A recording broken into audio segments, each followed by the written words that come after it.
నమో వెంకటేశాయ. నేను మీ ఎర్రగొండ్ల బాలాజీ ఆలయ వ్యవస్థాపకుని. ఈరోజు ఒక ముఖ్యమైన విషయం, మన గుడి నిర్మించినప్పటి నుండి 10 వైకుంఠ ఏకాదశులు పూర్తి చేసుకున్నాం.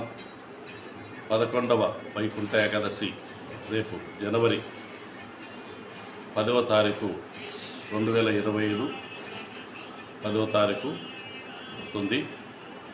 ఈ సందర్భంగా మన ఎర్రగొండ్ల శ్రీ లక్ష్మీ వెంకటేశ్వర స్వామి ఆలయంలో విస్తృత ఏర్పాట్లు చేయడానికి నిన్నటి రోజు కమిటీ నిర్ణయం తీసుకుంది. ఈ నిర్ణయం ప్రకారము ప్రజల సౌకర్యార్థము ఇంతకుముందు అభిషేకం అర్ధరాత్రి 12 తర్వాత చేయడం వల్ల ఆలస్యం అవుతున్నది.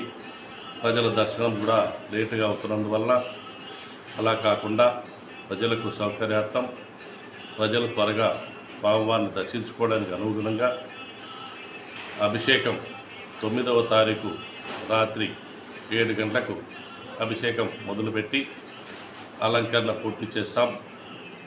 ఆ మధ్యలో జీవనజ్యోతి రామిరెడ్డి గారు చిన్న హోమం కూడా చేస్తారు.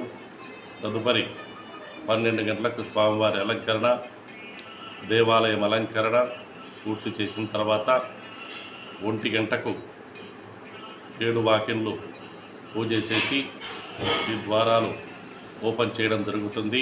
ఉత్తర ద్వారం ఓపెన్ చేయడం జరుగుతుంది. తదుపరి భక్తులకు తెల్లవారి 3 గంటల నుండి దర్శనానికి అనుమతించబడును. కావున ఎర్రగొండ్ల పుర ప్రముఖులు, పుర ప్రజలు, చుట్టుపక్కల ఉన్నటువంటి గ్రామాల ప్రజలు, భక్తులు స్వామివారి దర్శనానికి 3 గంటల నుండి రావచ్చు. మరియు ఎర్రగొండ్ల 4 రోడ్ల కూడలి నుండి శ్రీ సాయి చరణ్ స్కూలు యాజమాన్యం వారు, జీవనజ్యోతి స్కూల్ యాజమాన్యం వారు మరియు విజ్ఞాన్ స్కూల్ యాజమాన్యం వారు ఉచిత బస్సులు సౌకర్యం ఏర్పాటు చేస్తున్నారు. కావున భక్తాదులు ఉదయం 5 గంటల నుండి బస్సు సౌకర్యం ఉంటుంది. కావున భక్తాదులు ఈ బస్సు సౌకర్యం వినియోగించుకొని అద్భుతమైనటువంటి మన ఎర్రగొండ్ల వెంకటేశ్వర స్వామి వారి దర్శనం చేసుకోవాల్సిందిగా, మరియు తిరుమల కళ్యాణ వెంకటేశ్వర స్వామి వారు పక్కన మన కళ్యాణ మండపంలో వెలుస్తారు. మరియు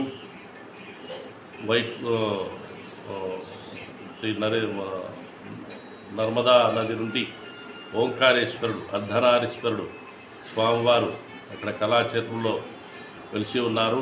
కాబట్టి భక్తాదులందరూ విరివిగా వచ్చి స్వామివారిని దర్శించుకొని తీర్థప్రసాదాలు, పలహారాలు తీసుకొని స్వామివారిని దర్శించుకుని సేవిస్తారని నా మనవి. నమో వెంకటేశాయ.